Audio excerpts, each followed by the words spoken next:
Welcome back to the Dead Air Records podcast. My name is Jess. And I'm Mark. And we're filming this live in our record shop here in Liverpool, which is a small independent record shop. We're delighted today to have a very special guest with us, Ian McNabb from the Icicle Works, from a huge solo career that we're going to dive into. We're so excited to have you here and talk everything music. Thank you. Thanks for having me. Cheers. I guess we're going to start at the beginning, but we'll see where the stories go. And we're just really excited to hear everything about your career and music and inspiration. So what were some of your earliest memories of music growing up? Probably my parents bought me She Loves You by the Beatles.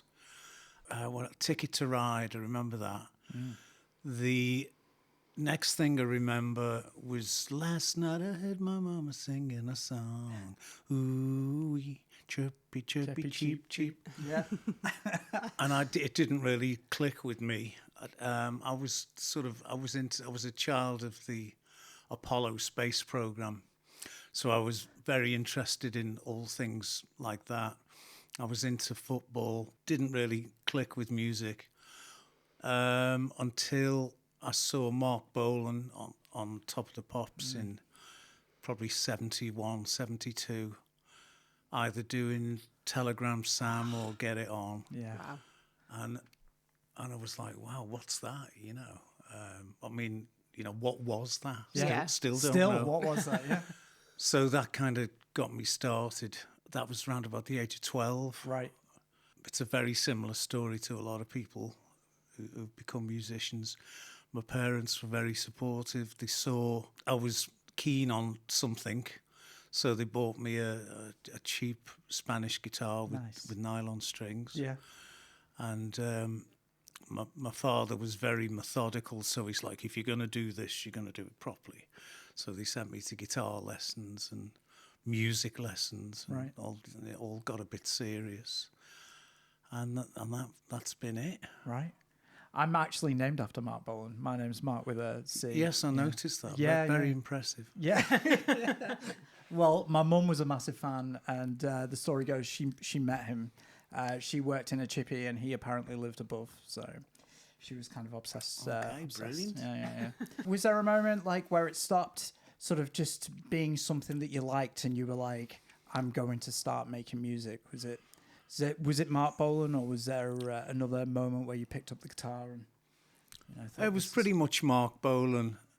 All of my friends were really into Bowie. right? I love Bowie, but there was just so much of it. When I was at school, everybody had the Ziggy haircut, and just everybody was cloning him, So I sort of tend to step back from what everybody else is into, just to try and be individual. Be different. Yeah.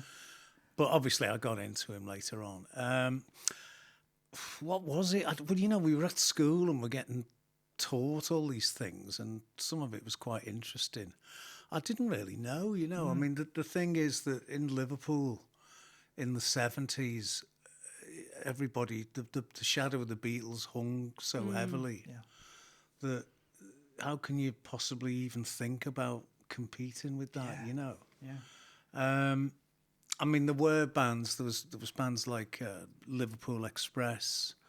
Who else was there? There was a few things. They're mainly leaning towards the sort of cabaret sort of thing. Right. So one day I was in town with my mum, and I'd been playing guitar for maybe 6 months or something, and we were having a look in. It's a place called Frank Hesse's on Whitechapel. Right. Which was the guitar place, and there was Rushworth and Draper also down that way. And I used to go and look in the windows when she'd take me into town and stuff and look at the guitars. And so we were doing that, and then she saw an advert. God, it's amazing to think how you used to do it in those days, isn't it? An advert in the window saying guitar vocalist wanted, blah, blah, blah, all this kind of stuff. So she said, right, you go in, And I was like, no, I'm not good enough. I'd never played with anybody. Right.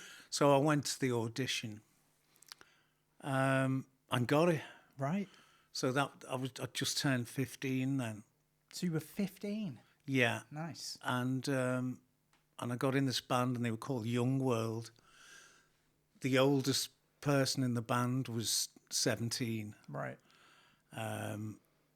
there was about 5 of us. The bass player, Lynn Newell, was 9. Right. That's crazy. It was kind of like, well, you know, the Osmonds were big at the time. Yeah. So it was Yeah. that kind of thing. So we set off and we started doing all the social clubs. And there was a lot of them. Really? And if you're pretty good, you can work. And we were doing, you know, every Friday, Saturday, Sunday, every weekend. Wow. Just around the Northwest.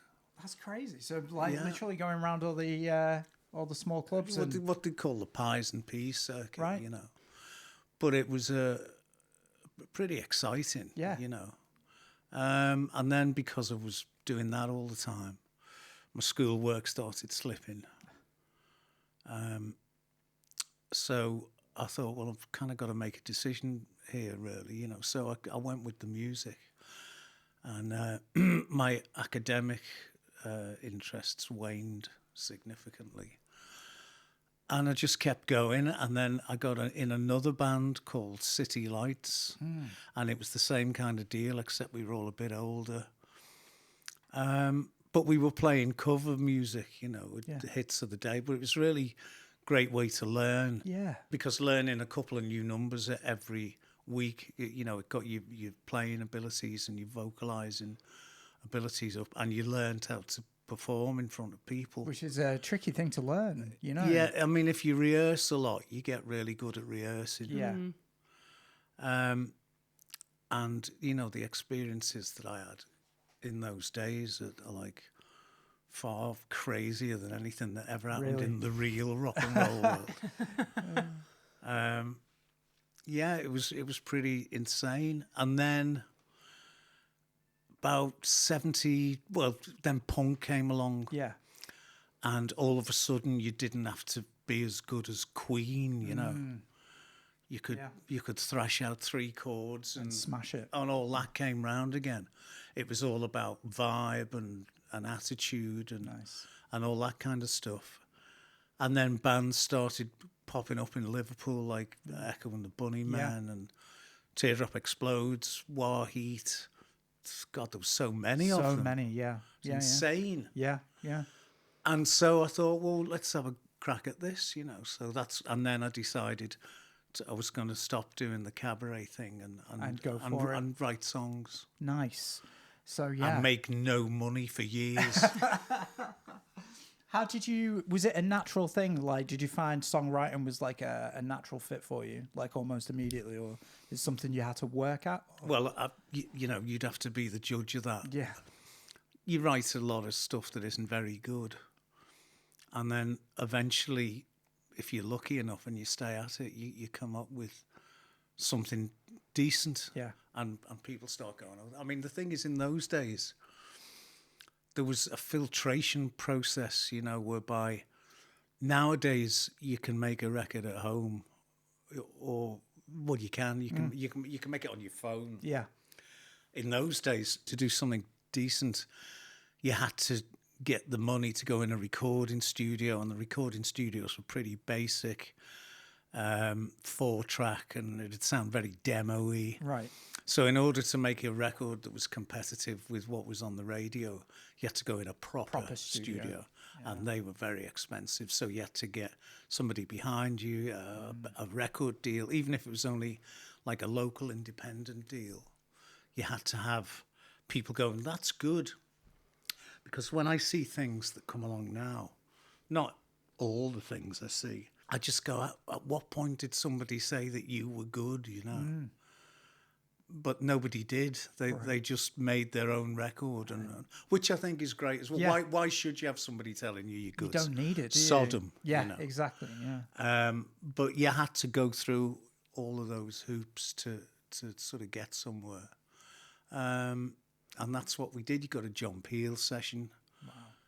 Wow. Pretty much everybody got a John Peel session, you know. I mean, John Peel, bless him, he saw his role as putting music across that probably nobody else is going to play. If it wasn't for John Peel. If it wasn't for John Peel. And I think he played quite a lot of stuff that he wasn't particularly fond of. Yeah.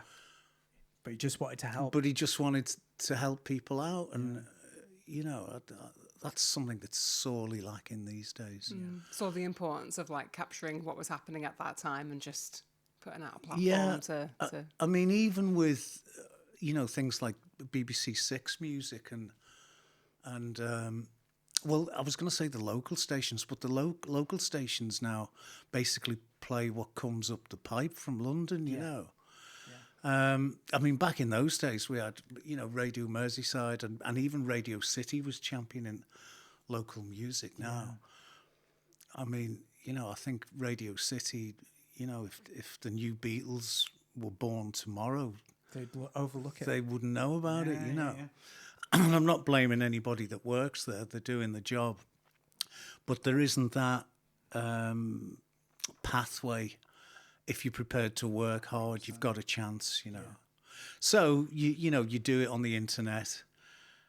But on the internet, you know, it's possible for... I know a number of artists that have got, like, 500,000 followers across social media, and they can't fill a room, you know. Because it's one thing liking something or following somebody, but getting off the couch and going to watch them is a different beast, you know. yeah. Especially when your audience is the age that mine is. Oh dear. Yeah, I guess it's always been difficult forming those scenes, but like you said, when they are happening and you have all this like energy happening, you were saying like how Echo and Teardrop and Wow were all happening at that time. What was it like being part of that scene at the time in the city? Well, I'm just a little bit younger than those guys, as I love to remind them. So I didn't do the Erics thing. Okay, I was about 18 months, 2 years behind Mac and Wiley and Julian and stuff. So that had kind of gone by the time I'd given up my cabaret leanings and started trying to be cool. The first thing I realised was that, you know, you couldn't be called Johnny and the Renegades. You know, it had to be like, you know, Yeah. the Icicle Works, the Teardrop explodes, orchestral manoeuvres in the dark. It had to be enigmatic and slightly impenetrable and sound profound, even though none of us knew what the hell we were doing. And you couldn't write She Loves You, Yeah, Yeah, Yeah. It had to be, you know, Kissing the Tortoise Shell or Enola Gay or... Something a little bit cryptic and mysterious. I was a bouncing baby. You know, it's got to be something weird. And we understood all that. And so we started playing the game. So we were like the next generation, just slightly behind those guys. But in answer to your question, it was amazing because, I mean, I didn't have any money, but I was out every night, drinking, watching bands till 1, 2 o'clock in the morning, because it was nothing to get in anywhere. A pint was, you know, nothing. Yeah. The buses were nothing. And it was just an amazing time. It was the Renaissance, you know, because Liverpool did struggle in the 70s, definitely. Yeah. And every night there'd be a gig on, and, you know, you'd go and there'd be a support band on, and you'd see them, and they'd have a record out, and you'd go and hang out at Probe Records and get abuse off the staff, you know. Everyone's rite of passage. Yeah, rite of passage. It's still going on.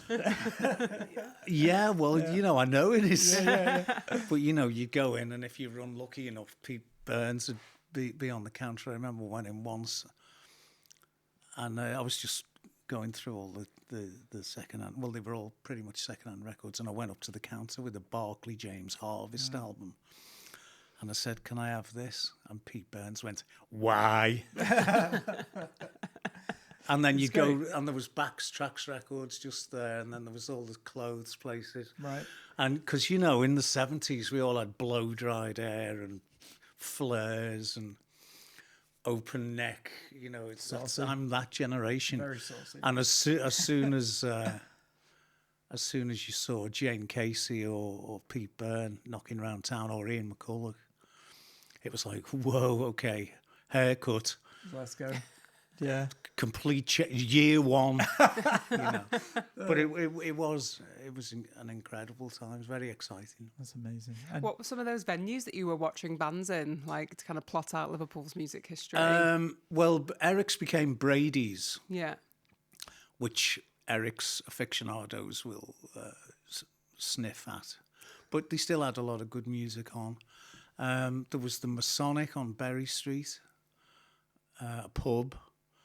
Lincoln's Inn, just off Matthew Street. There was the Warehouse, sort of where would that have been? Sort of where the O2 is now, was it around that way? Oh yeah, by Lime Street. And, you know, it was like in 1981, 82, you'd have at the Warehouse in particular, and the Royal Court as well. That was, you'd have The Cure, Psychedelic Furs, Tears for Fears, Aztec Camera, Prefab Sprout. I mean, it was just an abundance. Lloyd Cole. Just all of this great stuff coming through the city. Yeah. All the, you know, Orange Juice, Fire Engines.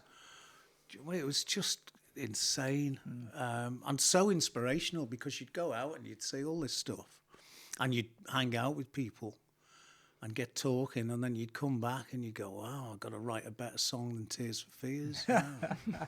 And that was difficult. Yeah, for sure. Do you remember like the first song that you wrote? No, the first song I actually wrote with my first cabaret band, Young World. It was called Apologise, brackets, I Will. Apologise, I will apologise, I won't wait until... And I thought, well, it's not terrible. Yeah. So it encouraged me to carry on. And then I just thought, my dad always said to me, I mean, he wasn't musical in any shape or form, but he was a wise man. And he said, if it's very difficult, that game, if you want to be secure as it's possible to be in those situations, write, because it's the songwriters that do well, and, you know, never a truer word spoken. Yeah. Really solid advice right from the beginning from the there. beginning. Yeah, it was good. Yeah, because it's so ephemeral, and I've got lots of friends who don't write songs who've been doing it for as long as I have.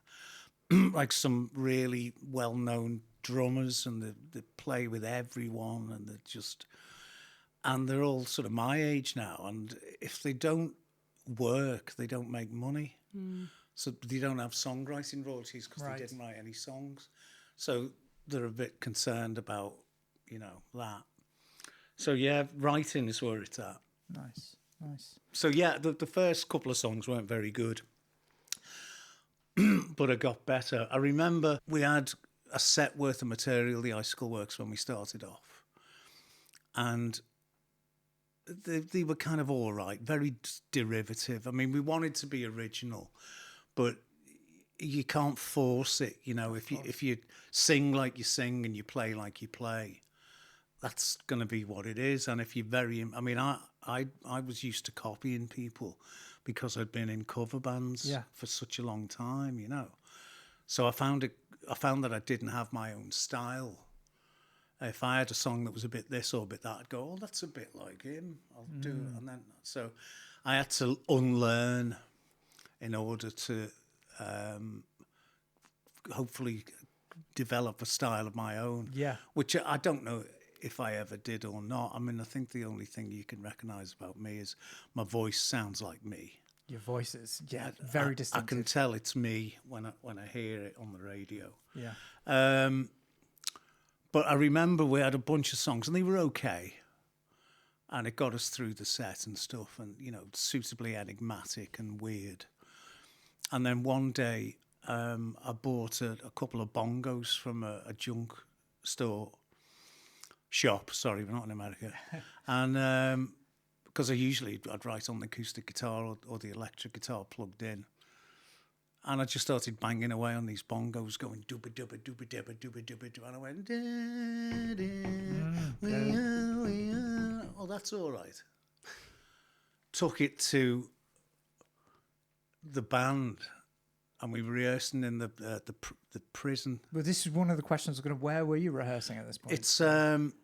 It's a bar now. The Bridewell. The Bridewell. Right. Oh, okay. great. Interesting. So much Bridewell. history Down the steeped road. in that building. And there was us and Frankie, Yeah. yeah. and everyone. Yeah. You know, and there was also the ministry up off Victoria Street. Right. But we started in the Bridewell, and our drummer Chris Shorrock, who was, oh God, he must have been about 15 at the time. It's 15, 16. And his dad used to drop him off and pick him up, you know. So anyway, we learnt this song, and I showed it to the guys. And as soon as we had one run through, it was different, you know. It was like, whoa, this is something new, Yeah. you know. And we played it again, and it was like, this has got something that nothing else that we've done has got, you know, and that's an incredible feeling. And then Chris's dad, Richard, turned up to pack away the gear. He's like, all right, lads, you know, he'd come over from Bebington. He was a butcher. Nice. And we were just finishing up this track, you know, which ended up being called Birds Fly. Yeah. Yeah. And he went, oh, what's that? That's amazing. Yeah. You've done it. You've done it. Boys, you're going to be rock stars. Yeah. You know, it was totally like that. And we were like, really? You know. So we went, hang on a minute, I'm going to go and get Glenys. So we went and got Chris's mum, and I thought, wow, this isn't... I mean, we used to rehearse every weekend, and so this was unusual. And they came in and the pair of them, play it again, play it again. Wow. And then we knew that we had something. And funnily enough, that song is the one that's lived longer than all the others, even though it wasn't a hit over here. It was a very big hit in America. Yeah. So, yeah, that's when I thought, wow, maybe I'm good, you know. Yeah. And then I wrote a few more in a sort of similar style. Yeah. And that became much of the Icicle Works first album. Which, Wow. I think that's amazing that's the timeless reaction to hearing that song when there is a song like that, and it has the power that how you can retell that story about when Chris's parents heard it, and then when people hear it for the first time now, how they can be I can captured remember by it very vividly, but that particular song, for some reason, it's got something that even people who maybe don't care for that kind of music or care for me, like, you know, that song is a lot more famous than I'll ever be. You know, and and you're very lucky if you can get one of those, like A Hole of the Moon or The Killing Moon. Yeah. Or, you know what I'm talking about, those A Forest by The Cure, you know, just something that you go, wow, it stops you in your tracks, and you haven't really heard anything like it before, and it's catchy and it's cool and you can dance to it. Yeah. And that's the thing, like, not a lot of those hits are that you mentioned there are danceable tracks, like, whereas that one you can really cut loose. You might do yourself an injury, but yeah, that was a big moment, and that basically opened the door for us. And that was when you got the self-confidence that you know you could do it. And yeah. I mean, we still weren't confident, you Right. know. I mean, you're just not at that age. You're either cock of the walk. You're either Liam Gallagher or you're Nick Drake, you know. And we were sort of in the middle, you know. Nice. And you kind of pretend you're confident because nobody wants to see a wallflower being interviewed. You know? Yeah, for sure. So at this stage, I guess we've got the scene. We know where you're rehearsing. Where's the first gig? What's that experience like? Well, like I said, we used to played at Brady's. We played at the Masonic on Berry Street. Played at the Warehouse, and then we started, you know, playing out of town. I mean, that was a big deal. Yeah, for sure. You know, we've got a gig in Bradford. And it was just, you know, new wave clubs, pubs. Yeah. You never made any money. I mean, it was a tricky one for me because I'd been in these cabaret bands for years, earning good money. And my dad passed away just as I decided I was going to start an original band. Right. So I became the breadwinner of the family because, my mum worked. But and then I wasn't earning any money, and so then, and you don't, Yeah. you just don't. It costs you to do those Yeah. gigs. Yeah. If you want to play your own material, you're going to take it on the chin. So the small rock clubs, and you just keep pounding away, and hopefully with your John Peel session or whatever, and then it builds up, and then you get a bit of a following, and that's how we did it. What was John Peel like? Did you get to meet him? And I can't say I knew him very well. He was pretty avuncular, like you'd expect him to be, very knowledgeable about music, and didn't really. I mean, I remember we went for an Indian with him once in Liverpool when he was broadcasting from Radio Merseyside, and I was sort of trying to get him talking about a few of the people I knew he'd had a lot to do with, Mark Bolan being one.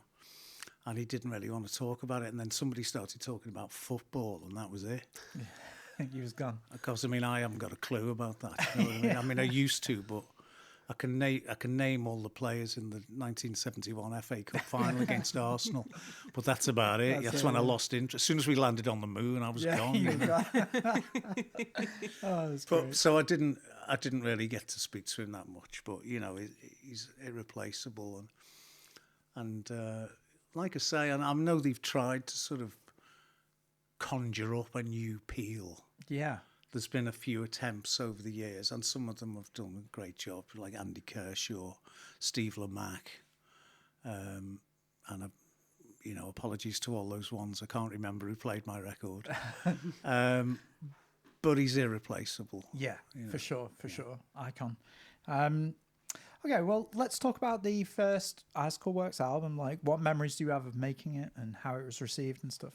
We got put with a guy called Hugh Jones as a producer, who'd produced Echo and the Bunnymen and Teardrop Explodes. Right. You think they would have tried to come up with something different, wouldn't you? But he had the magic touch. Okay. He knew how to handle gobby scousers. And off we went to Rockfield Studios in Monmouth, right, in South Wales, for weeks. Wow. And I'd never been anywhere for longer than a week, Yeah. on holiday. So that was intense. Yeah. That was pretty weird.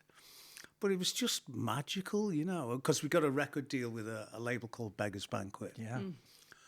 Because they put Birds Fly Out on a label called Situation 2. Right. To see how it went. And It went well. And it blew up. Yeah. So they signed us a proper 5-album deal. That's what happened in those days. That's crazy, isn't it? And they stuck with us. Yeah. Wow, all the way through. Yeah. Even like initially we had a lot of success, and then it kind of tailed off a bit. And then we built it back up again. But they stayed with us because that's what they did in those days. Yeah. Maybe on album 4 or 5 you'll break, Now if your second single doesn't crack it, you're gone, There's no time or permission for sort of to grow. given these days. No It's really risks. That's the thing. That's It's it. surefire. And it's like, how many followers have you got on Instagram? hard. Yeah. Whereas in those days, if they liked you, they'd give you a chance. Yeah. And if you didn't fit in, that was better because it was something new. Yeah. Whereas now, if you don't fit in, they don't know how they're going to sell you. They don't know what to do with you, Yeah. So we did the album in Rockfield, and we had a single out called Love Is a Wonderful Colour. And there was a TV show in those days called The Tube, Yes. which used to time tease television from the northeast. It used to go out between, I think it was 5:30 and 7 o'clock on a Friday night. Yeah. And everybody watched it. No internet. So you watched things On TV. and you had a communal experience. I remember, you'd see something, when I was at school, you'd see something on Top of the Pops on Thursday night. And on Friday, everybody'd be talking about it because everybody watched it, Yeah. Those of us who were lucky enough to be able to persuade our parents to turn over from Coronation Street. So we did that. And with this song, Love Is a Wonderful Colour, and that came out, I think it was October 1983. And it was getting a fair bit of play, not a great deal, and it was hovering in the outskirts of the charts. And then when Christmas had been and gone, and they immediately cleared the playlist of all the Christmas stuff. Yeah. Well, our record was right at the top, so they hammered it, Nice. And it went in at number 28 while we were at Rockfield. Wow. And then our record company said the BBC had been on, they need all your details for Top of the Pops in case the record goes up next week. Great. And it was like, oh, wow. Yeah. Really? You sure? No, you can't believe it, Great to receive that information, I guess, while you're in the studio together Yeah, as well, and it's you're just driving like, that energy into the this album. is happening, Yeah. And then and then we did Top of the Pops, and it went up to, it peaked at number 15. What was that experience like? Top of the Pops back in the day, like. Well, we were watching it. I mean, everybody watched Top of the Pops in those days, and we were watching it the week before we thought we might be on. We had a good chance.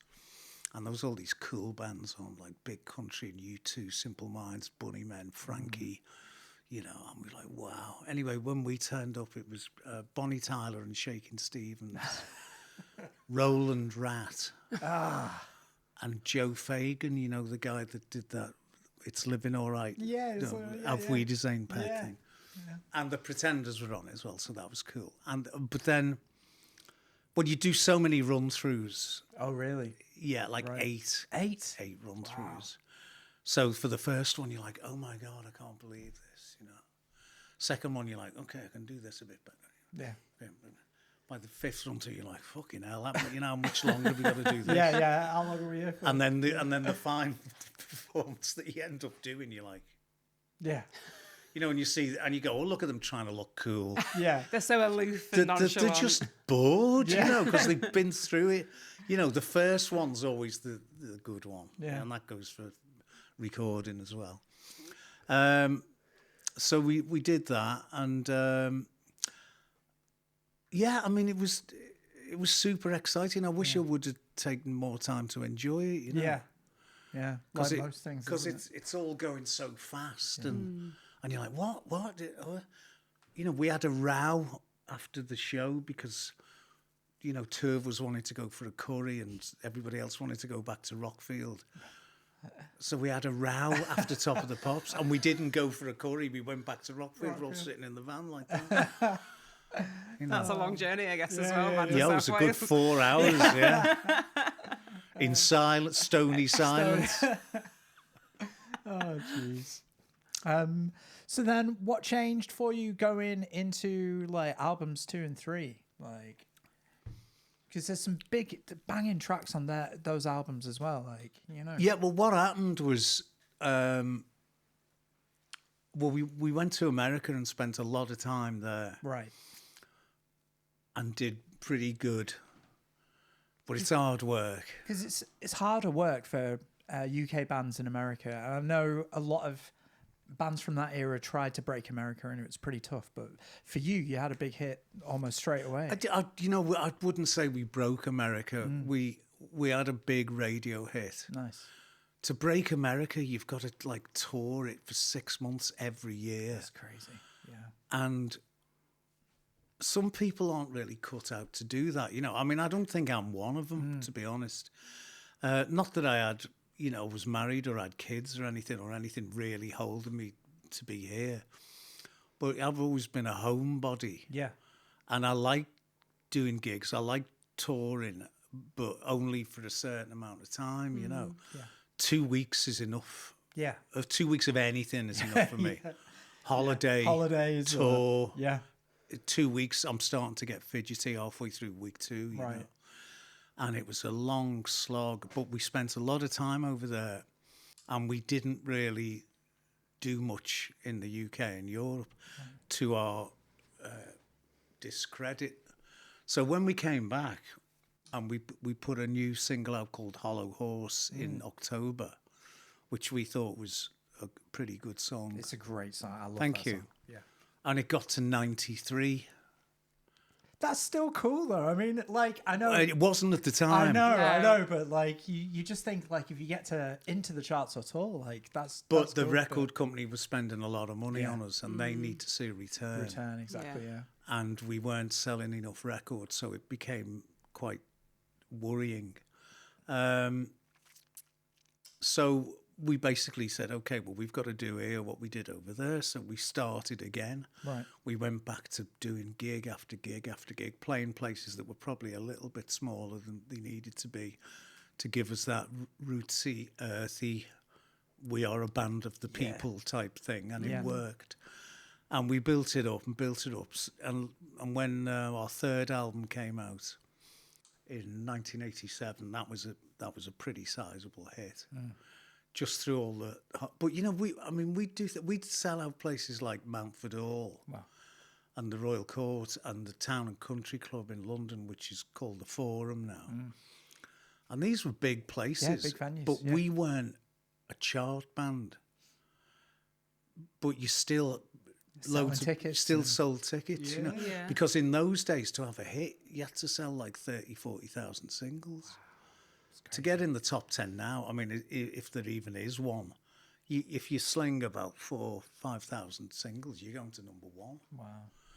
So it was, Big difference. yeah, because everybody used to buy records in those days, and you toured at a loss. I mean, the gig tickets were like £3.50. You know, Yeah. and people go, and the gigs would sell out right away. Yeah.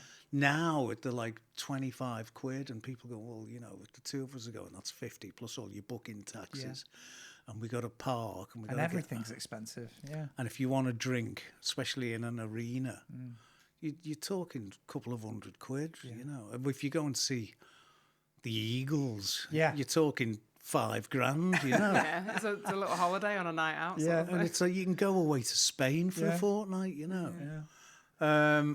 So that's what we did, and we kept that going. And then we did another album called Blind, and that was in 1988. And then things started coming apart, largely due to the fact that,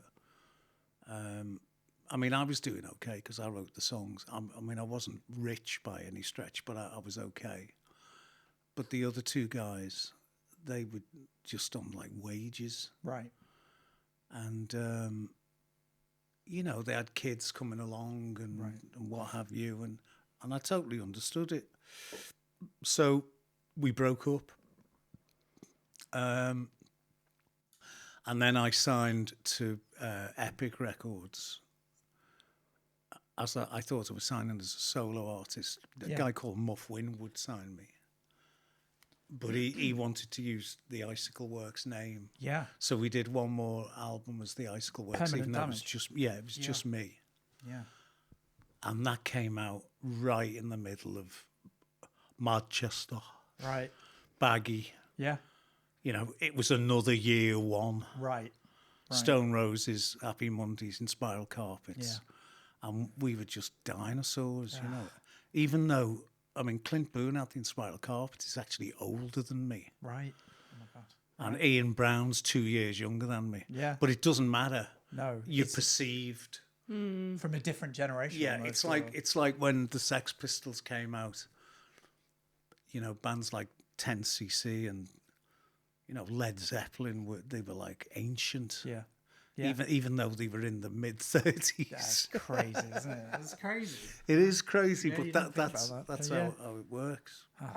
You see, Permanent Damage to me is such a great. It's a great record. I think it's a great record, but I read that the reception to it was just not there really. Well, there wasn't even a reception to it That's crazy. Yeah. because we were out of time. Nobody was interested. I just understand that, Yeah. you know. I remember being out in town once I think it was about 1990 with Ian McCulloch. And we still had a spring in our step in those days. And we ended up going to a party and it was rocking. And, you know, he was pretty famous at the time, less so myself. But it's like nobody batted an eyelid at Really? us, you know. And I just remember him turning around to me and saying, Bootsy, we need to up our game. That was a great impression as well. Yeah. Because it's difficult when when a new thing comes along. Yeah. If you're not part of it, you're in trouble. A new thing did come along in the late 70s, early 80s, and we were the new thing. Yeah. And it's like the hay wagons coming through, and you just jump on the back of it. And you get a what do they call it? A free return trajectory. It's like you just get pulled along by it, and it's like, whoa, what a ride! Yeah, it's got legs. Yeah, and you don't have to use yours. Yeah, really hard, I guess. Like you said, it was holding on to time at that point as well, and like grasping on anything. If there's like this movement going, it's faster than you can kind of. And you're like, because you're just so used to going through. Creative people especially, well, not just creative people, that's foolish to say that, in any walk of life, running a record store, right? It's like, I'm sure some weeks you go, wow, we're going to be all right,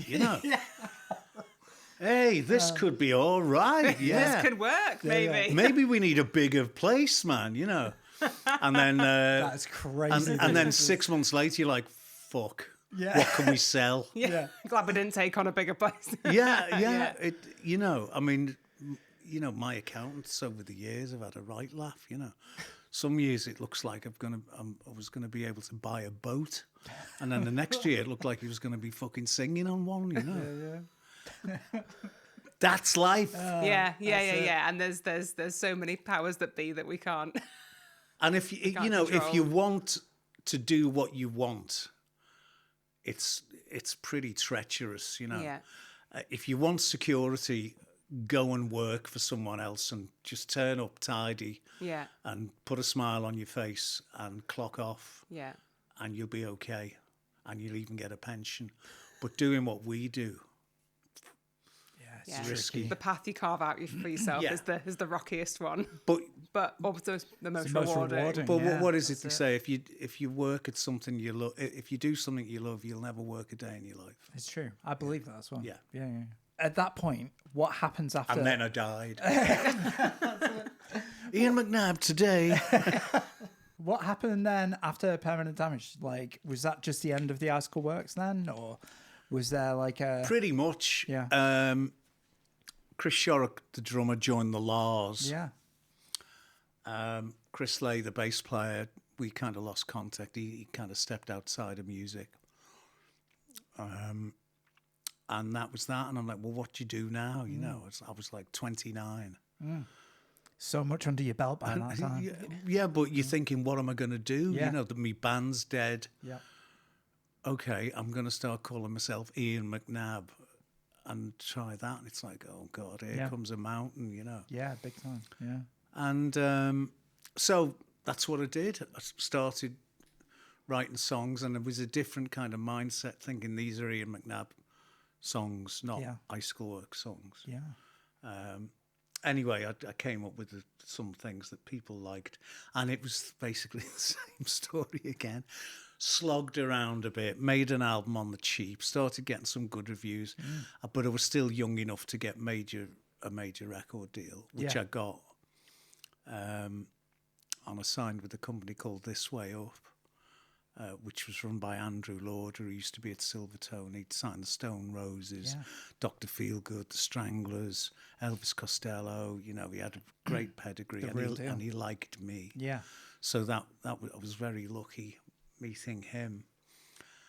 And they put my first album out, which was called Truth and Beauty, in 1993. And that got very good notices because people were sort of slightly getting over the baggy thing by then. And grunge had happened. Right. So the landscape had changed slightly. Okay. You didn't have to take drugs to listen to my music, which you had to do with a lot of the baggy stuff. Yeah. And then when it came, I delivered that album to them. I'd already recorded it and paid for it myself. So then they said, well, what do you want to do next? And I don't know. So they said, well, do you fancy going to America to record? And I went, why? And they went, well, because we got friends and, you know, we can hook you up. You just tell us what you want. Tell us what you fancy. Yeah. And I went, okay. I said, if you can get me Neil Young's band, I'll do it, you know. And at that point, were you like, this feels like a really like huge No, it was- asset? Or you were it like, was a that's what joke. Yeah.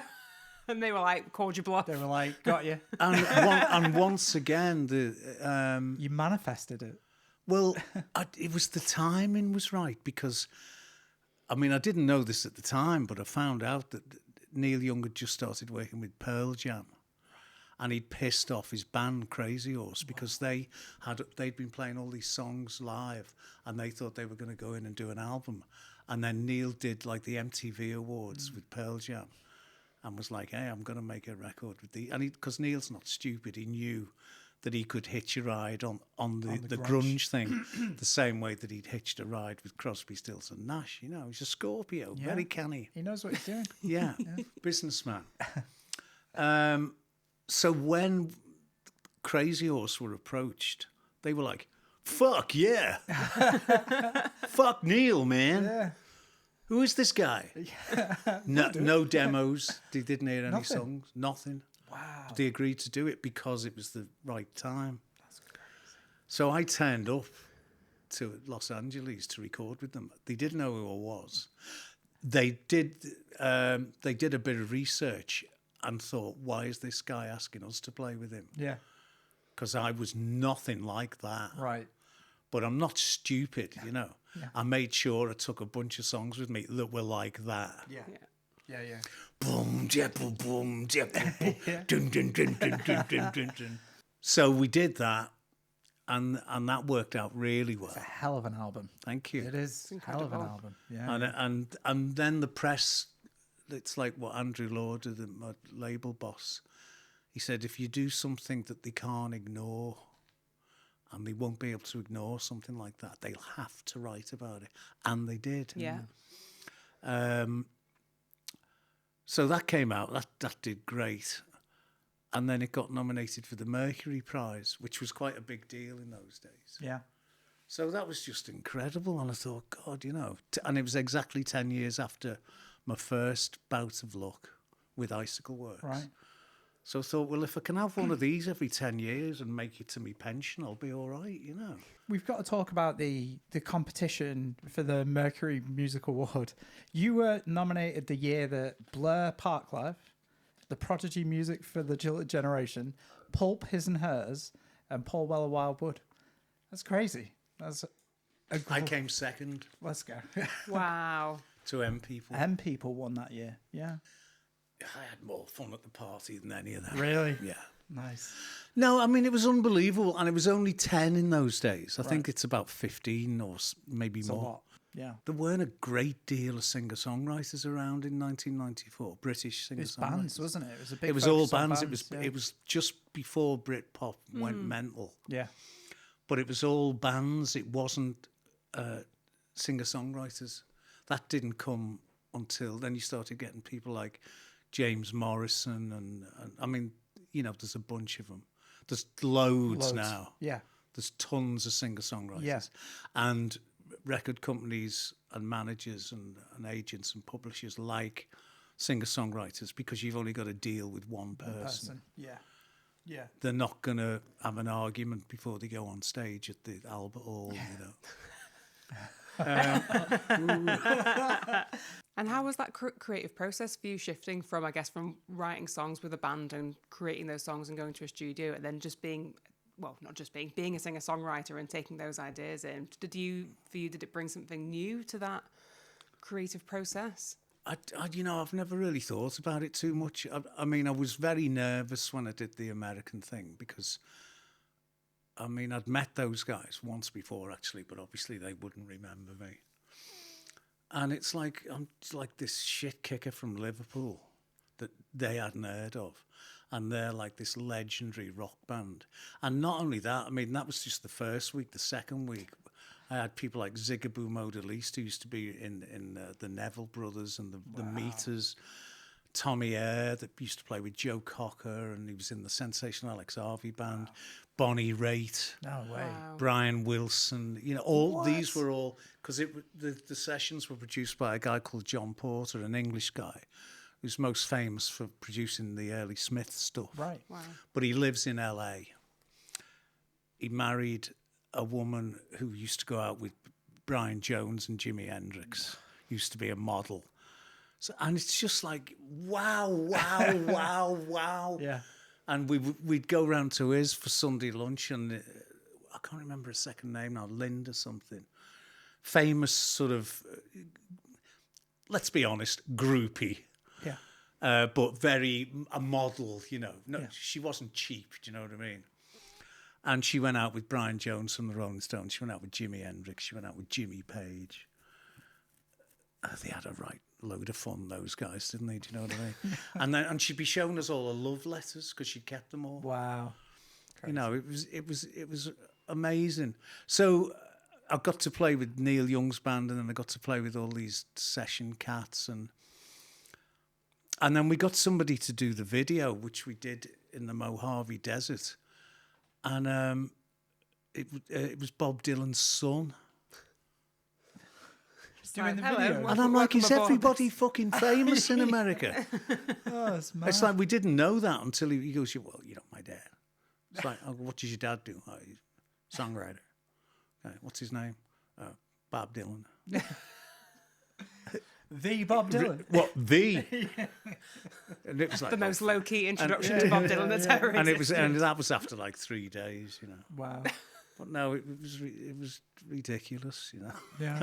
Great. Oh, it's awesome. You're just going, thank you, baby Jesus, you Yeah, know, yeah. for giving me this life. Ah, it's mad. It's mad. It's a mad story. It's a mad kind of situation, especially with the Crazy Horse and all of those. So after that, then comes Merseybeast. Yeah, then things got a little more difficult. Right. After the Head Like a Rock album, Mercury nomination, Neil Young's band, yada, yada, yada.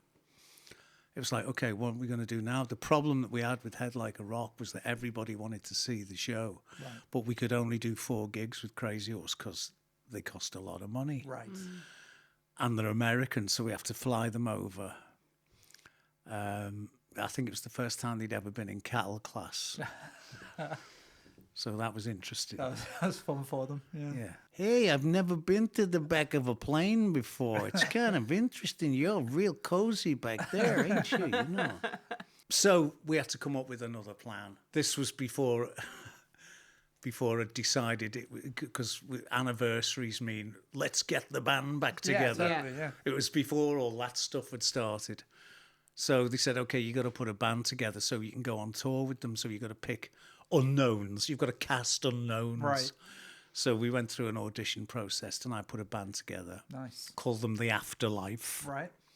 Great name. And I thought it was Yeah, it yeah, got I a like few that. it got a few laughs though.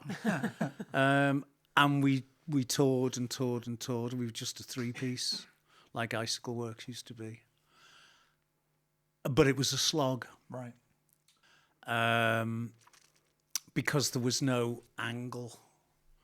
It's like, oh, so he did this on the last album, so what's the story this time? It's like, well, he's put a band together of people you've never heard of, and he's written a bunch of new songs, and the album's called Merseybeast, and we think it's great, and it did respectable business, but went away very quickly, you know. Right. And then, so then there's another album, and then they were starting to get twitchy because of the amount of money that it was costing them. Right. So they said, they came up with a thing. They said, we're gonna drop you the words that every musician dreads. Yeah. But there was a thing in my contract whereby they had to pay me a load of money.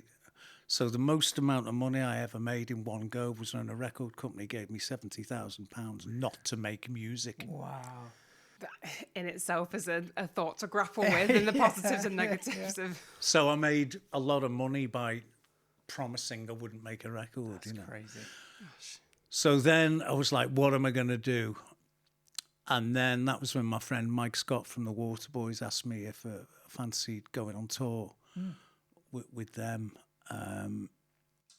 Well, what happened was he was doing a video for a song called Love Actually, and the bass player wasn't available for the shoot. So he asked me if I'd go down and mime the bass just to give it a bit of, Step in. yeah. Give him a bit of moral support. Not that he needed it. And I did that, and I got on great with all of the musicians that were there. So then he said, "Oh, fantastic, you know." And then when they were looking for a bass player, the band were like, "Why can't we have Ian?" I said, "Well, Ian's not a bass player." And he went, "Well, you know, how hard is it?" I'll play You're bass. like, I could be. So Mike got in touch with me and said, "Would you be up for this?" And I went, "Absolutely." Nice. And he says, "Okay." So we did. Went and played with them for a few days, and he was happy. So I did that for about 18 months, I think it was. And then somebody asked me if I wanted to do a residency at a place called Ronnie Scott's in Birmingham. Wow. Just me, solo acoustic. But it's the place where like people have the dinner Yeah. while you're on, you know. Yeah. But I thought, well, you know, Frank Sinatra used to do that. Yeah. You know, it's go. like, but you can hear like people drinking and the plates and clinking. it's and like, yeah, but Sinatra at the Sands is like that. So sod it, I'll do it. So I did that, and that got me going again. Nice. And I haven't really stopped since then. That was 1999, 98, 99.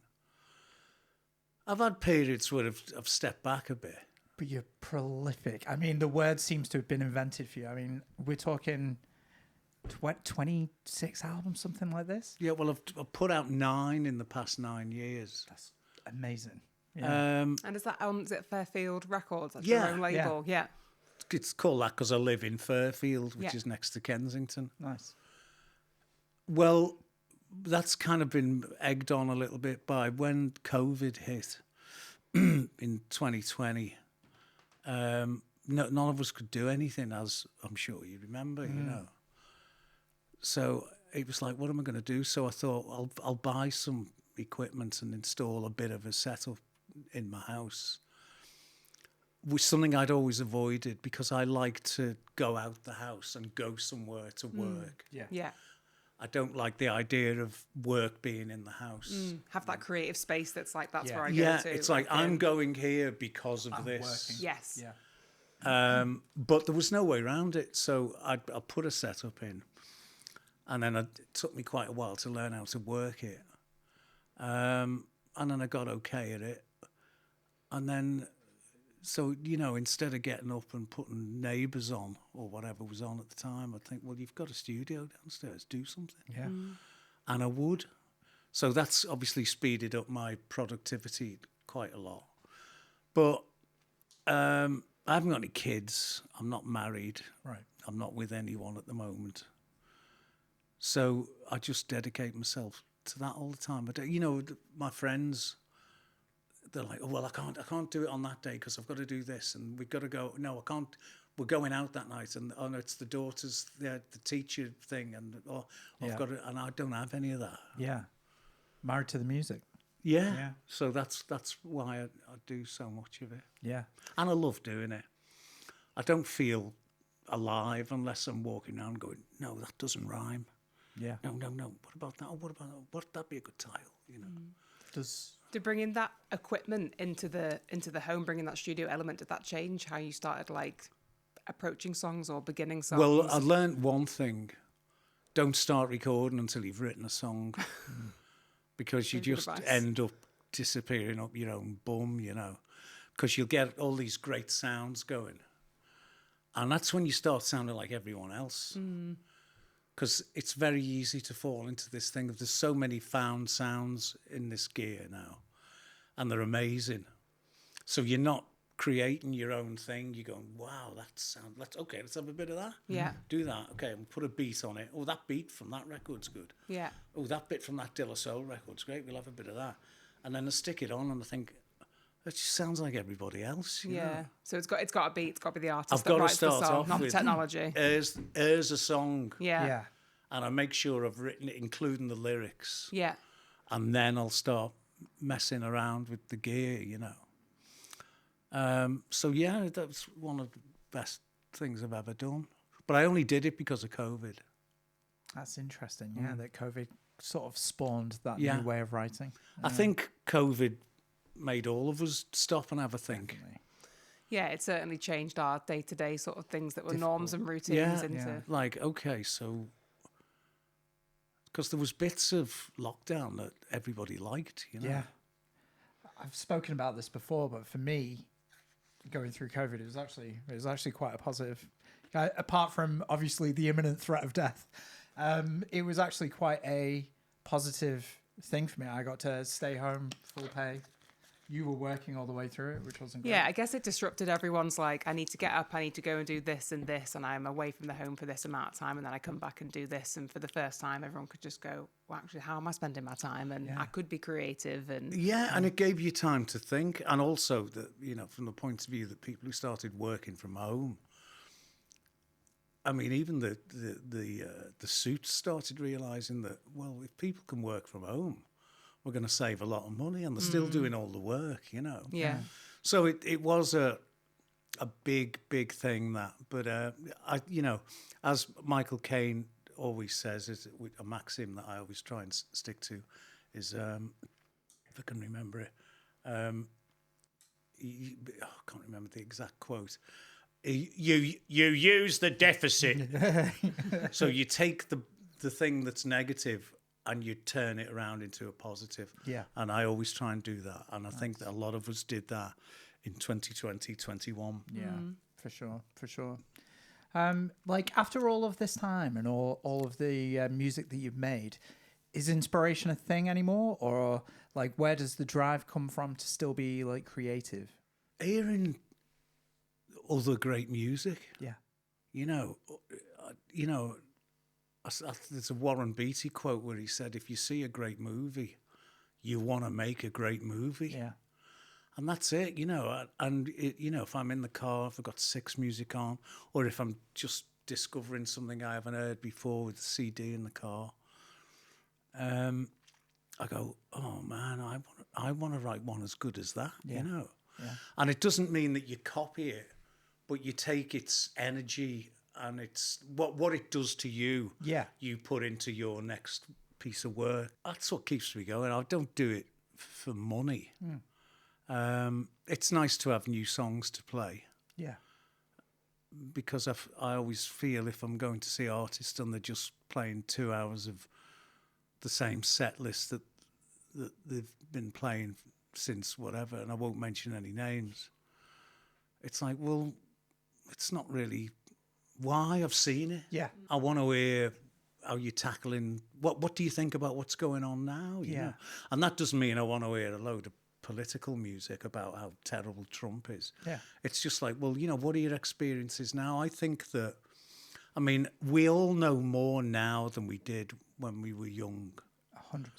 Yeah. And this idea that, well, you make your best music when you're young, or bullshit.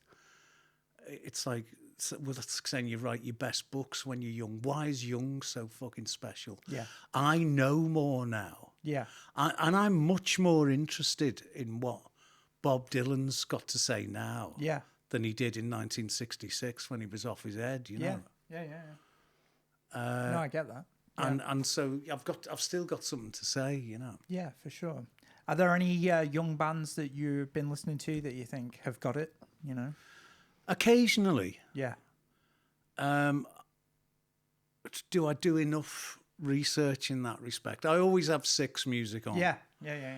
That's, I mean, I'm sure you can tell me that there's better places to listen to music, but I think 6 music's pretty good, actually. Yeah. It's always great for discoverability. you know, they play enough stuff that you know alongside stuff that you don't know. Yeah. And then I find myself going, oh God, who was that? And you have to wait to find out. And then the buggers often don't back announce it, so you have to go on the website. You know, I don't just drive around listening to Led Zeppelin, you know. I do want to hear something new. Yeah. In fact, I was listening to something the other day, but I can't remember who they are. That's one of the things, not being able to remember anything.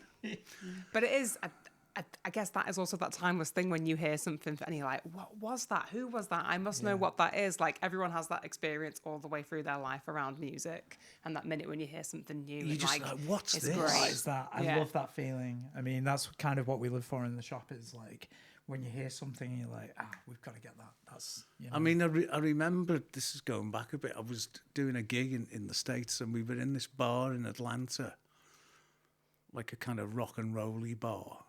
And this track came on, and I didn't know what it was. And I was going, who's this? And the bar people didn't know who it was. It wasn't on a screen. It was just on a whatever it was. Wasn't on the computer. And I could remember it. And I was going, what is it? What is it? And I didn't have the Shazam. I didn't have that. And then I went round for like 2 years. Looking for it. Just, I'm going, have you heard? It goes, dude. Almost like, you know, the guy that goes into the record shops and goes, have you got that one that goes, ding, ding, ding, ding, ding, ding, ding? I mean, you do get that, yeah. That's a regular occurrence, yeah. Or, you know. And I eventually found out what it was, and I was quite disappointed because I thought it was something new. It was a song called "Time" by the Alan Parsons Project. No way, right? But I'd never heard it. Yeah, that's another thing. Hearing old music. Yeah. But you've never heard it before, so it's new to you. Yeah. And you can't even tell the person that you're trying to help, like, I kind of want. And then the drums come in, and then it's a bit like Pink Floyd, but not exactly like Pink Floyd. And then there's this other bit, and the lyric goes something, and they're going, I haven't got a clue. You know? Yeah. But I eventually, the only way I found out was it was in a film. Right. 18, and I went, oh, thank God for that. It just. So I bought the CD, and I've never played it. They found you again, the track. You're like, this is... Yeah, we obviously get people coming into the shop, and especially like younger people who are starting their record collections out for the first time, and they'll obviously be discovering artists from all through the decades, won't they? And they'll pick something up and go, wow. This is amazing. Yeah, and it'll be something from the 80s or 90s, but it's brand new to them, which is always really exciting. And that's the timelessness of music, you know. Yeah. Or they'll be like, hey, have you heard of Nirvana? To their friend, and we're like... That's cool. Great. Yeah. Well, it's like, you know, I tell youngsters that I saw Nirvana like 5 times, and they're like, oh my God. Yeah. I saw Jeff Buckley. You saw Jeff Buckley, you know. And it's like, that's like our parents talking about Frank Sinatra or the Doors or, you know, it's like that, because that was a magical thing way back, you know. But like my song Birds Fly, I sometimes play in like universities and stuff. Right. And the bar staff are always students, like kids. And they haven't used this old fucker, you know, sitting with a fucking acoustic guitar. Oh, God, I'll be out of it. Oh, sorry, I'll be out of it. And I'd do me thing, and they're just like, you know. And then I start going, we are. And they're like, fuck. Yeah. Shazamming. Shazamming it. Yeah. Because it's like, because it's new to them. Yeah. Amazing. And wasn't that song was part of Stranger Things, was it? That's right, yeah. Well, I mean, I loved that show, or I did love it when it started. Yeah. But when I'm into all that stuff, sci-fi and what have you, and the Spielberg, Goonies and all that. Crazy about it, you know. And I watched the first series, and I noticed it was all 80s music. And I thought, oh wow, you know, I could be in this. So I actually rang my publisher up and I said, have you heard about this American TV show? I should be in it, you know. And that was the end of it. Never thought anything about it. Yeah. And then I saw a second series was coming out. So I rang my publisher up again. I said, did you pitch that song? And they went, yeah. I said, oh, what happened? Yeah, it's in it. Great. And I went, fuck. So then, of course, as soon as it dropped, it was on Netflix, scanning through it like that. Looking for it. And it was in episode 6 or something, and it played over the credits, and I was just sitting there on my own, 5 o'clock in the morning, going, yeah! That's awesome. Yeah, and that gave it a good new life, you know. It must be strange where different generations discover your music and be like, oh my God, this is amazing. Well, they can discover it and not like it as well. It's, you know, that's how it is. But it's just, the hardest thing is getting music across to people, you know, because there's so much else going on now. I mean, back in the day, we had the telly, 3 channels, 4 after 1982. Yeah. No phones, no internet. So people didn't have as much. Now it's just like coming at you. The art of being bored has been lost. Well, people, I saw somebody walk into a post yesterday looking at the phone. He had a hoodie up and he was carrying a load of shopping. And he was like that. And he literally walked into a post. And fucking hell, man. Yeah. Look where you're going. Yeah. But just getting a gap where you can be heard is very difficult. So things like Stranger Things was a godsend to me. That's amazing. One of the things I wanted to ask you, what do you see like venues and like the music scene in Liverpool then versus now? Like, how do you feel like Liverpool is delivering now? You think it's massively different? Or?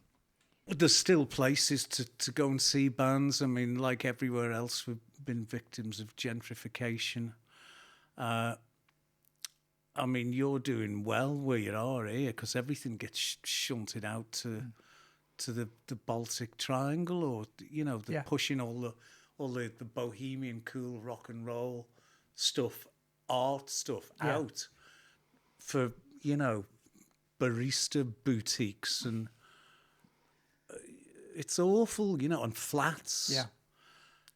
But I just think that, it'll always find a way. Nature abhors a vacuum. There's always going to be people who are going, this isn't good, we want this. We want things like this, you know. And when they've got it, they appreciate it. And when it's taken away from them, and then they're told, well, we don't want you in town anymore. It's like today coming down. I mean, I thought, well, should I get a cab or should I drive? I thought, well, I haven't had a drive this week, so I'll drive. And it's like, fucking, I have to go and park miles away. Yeah. And it's like, I used to be able to just pull up outside and run in, Yeah. And it's just like, no, we don't want any of that. You're blocking the way for somebody that might spend money. Yeah, it's weird. Yeah, and all the retail places selling shit that nobody wants, and it's too expensive. Yeah. And so that's made it very difficult. And the noise problem, people there, we don't like it here. It's too noisy. Well, why did you buy a fucking flat next to a club, Yeah. But nature abhors a vacuum, and those places are still going. I was sad to see that the Zanzibar is now an Irish bar. Yeah. Just what we need. Yeah. With loads of TVs in with the footy on. Great. Yeah. Brilliant. Just what we were missing. Yeah, we need more of them. More of that. Yeah. And we need more student flats. Yeah. So, but it'll find a way. It will, I'm sure. People it's vote like with their feet, and it's like the way at the moment everyone's going, oh man, the world's it's in such a terrible state. I can't take it anymore. You wouldn't bring a child into this world. It's like, I used to say that to my mother, and she was like, we got evacuated because the Luftwaffe were dropping bombs. Yeah. This is nothing. Yeah. It's always been bad. Yeah. Don't think now is the worst it's ever been, No, because it's it always ain't. been bad. Yeah. Yeah. I remember the power cuts and the 3-day weeks. Yeah. So we're all experiencing it for the first time. All giving this life a go for the first time. Yeah. So what is coming next? I think there's a new album on the way. Yeah, I've just gone off to the factory. It's called 65 because I'm 65. I just thought I'd take a bit of a thing off Adele. Yeah. It doesn't sound quite as good as 21 or 34. Hey, Bill Callahan's just brought out an album about self-titled 58, age as well. Yeah. Oh, It's like My right, Days of okay. 58. My so days yeah. of 58, yeah. That's right. Yeah, Yeah, that's cool. But I couldn't really. There was no song that suggested itself as a title or a lyric, so I just thought I'll call it 65. And people are like, well, do you want to broadcast your age? I'm like, I'm not bothered. And then my graphic designer said, what about if we look at 65 through? And then he came up with all, and I went, okay, so It's a good. It's a great front cover. You got loads of like famous people in there. Yeah, it's based on the that last picture in The Shining. Yes. Yeah, with you right in there. Yeah. So that's, and it's black and white, and Yeah. it's all people from the 60s. Nice. And I'm certainly the youngest of the lot, so that's another That's good good. thing about it. So yeah, that's coming, and then just more of the same. Yeah. You put out. We've got to talk about Fleetwood McNabb. We have to talk about this. This is incredible. Thanks. Yeah, yeah. I thought I've still got loads of them sitting in me fucking cellar. I thought it was wonderful. I don't like Fleetwood Mac. It's like, well, okay, don't buy it then. And they didn't. I think the deep cuts, great shout. Like I thought the track list is really good. Yeah. cool. Well, I just thought I can't, with a title like that, I've got to make it. It was great. It's got to happen. It can't be left. It's like, I've just got to make an album called Fleetwood McNabb. yeah, so it's good. great. I love it. I loved it. And it was a front labour cover's of great. love because we did it when we were doing original stuff as well. Yeah. And eventually I put enough together, and I tried not, I didn't want it to be, go your own way and dreams, Yeah. the stuff that we know too well. Yeah. So I went for some deep cuts. There's a track on there by a guy that was in the band for like 18 months. Can't remember his name now. Right. Google it. Yeah. It's called Hypnotised, and a couple of Fleetwood Mac tracks that slipped under the radar, and a couple of biggies to kind of Big hold it Love. all Like the together. version of Big Love is wonderful. Thank you. Yeah, And really I was enjoyed it. chuffed with the version of Green Man Alicia. Yeah. Because I'm a big Peter Green fan. Peter Green era. Yeah. And Fleetwood Mac are just, I mean, it's like, it's rock crossed with dynasty, isn't it? Yeah.